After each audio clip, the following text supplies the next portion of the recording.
आज छुट्टीको दिन बिहानको 7 बजिसकेको छ। आज चाहिँ हामी साथीहरूसँग मिलेर यहाँबाट दक्षिणतिर पर्ने करिब 165 किलोमिटर दक्षिणतिर रहेको चुनचन नाम्दोको थियानमा रहेको कोरियन फ्लावर पार्कसम्मको आजको हाम्रो यात्रा रहनेछ। कोरियामा जाडो सकिएसँगै रुखको पातहरू पलाउने अनि फुलहरू फुल्ने अनि घुम्नलाई त्यति धेरै गर्मी पनि नहुने भएकोले यो समय चाहिँ घुम्नलाई एकदमै राम्रो मानिन्छ।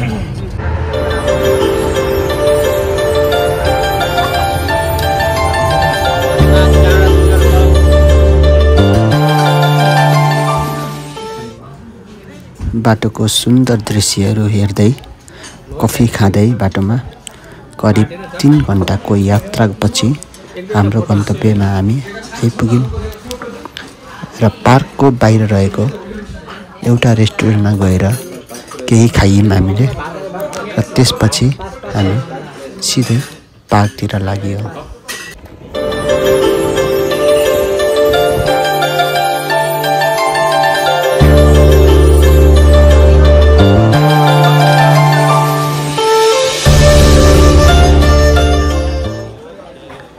यहाँबाट नै सुरु भयो हामी फोटो खिच्न र टिकटक बनाउन।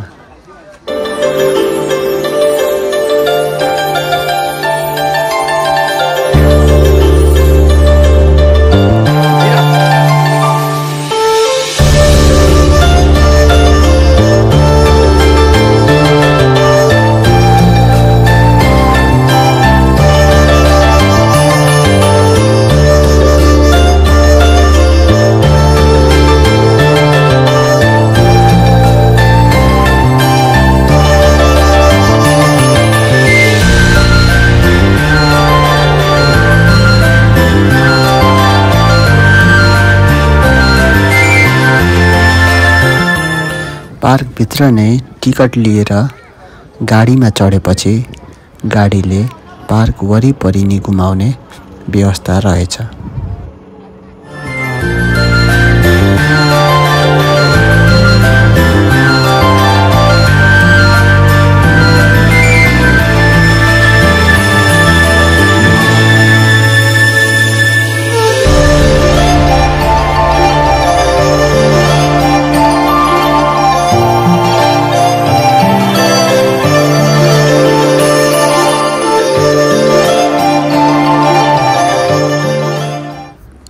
अब बल्ल हामी पुग्यौँ पार्कको आकर्षणको केन्द्र मानिएको टुलिप फुल भएको ठाउँमा।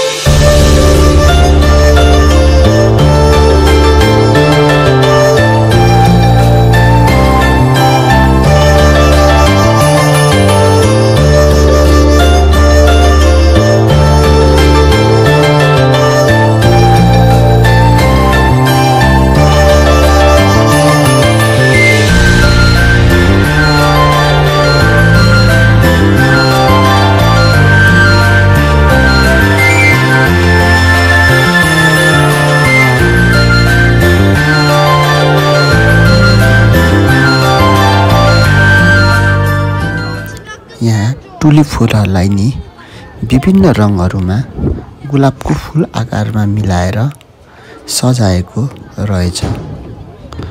यसलाई माथिबाट हेर्दा अझ आकर्षक देखिने रहेछ।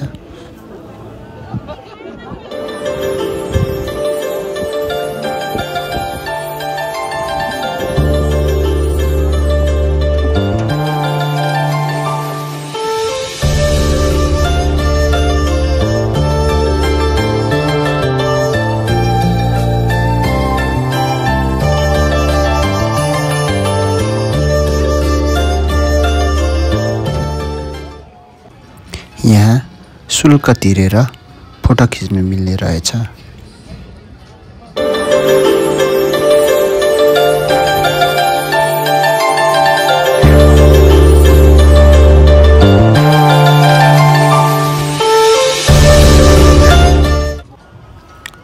पार्क भित्रको नै ठाउँ-ठाउँमा ग्रीन हाउस जस्तो बनाएर फूल र फलफुलहरू सजाएर राखेको रहेछ।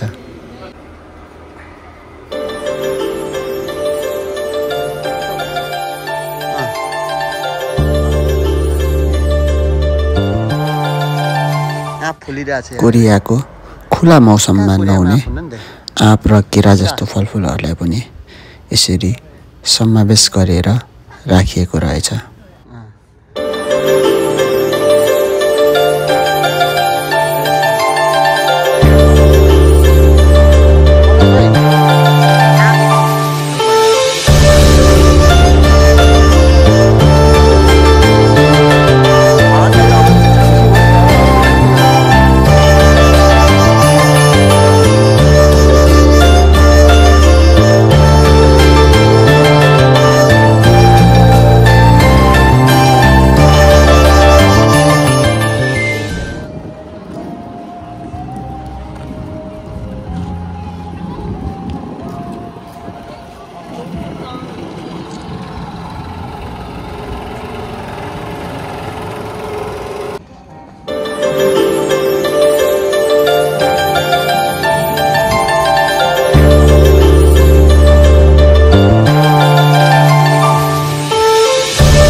समुद्रसँगै रहेकोले यो पार्कको एक छेउबाट समुद्रको सुन्दर दृश्यहरू अवलोकन गर्न सकिने रहेछ।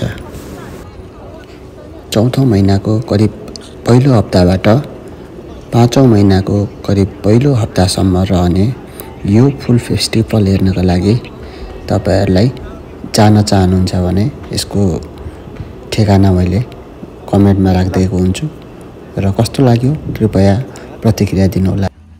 र अन्त्यसम्म हेरेर साथ दिनुहुने सबैजनालाई धेरै धेरै धन्यवाद।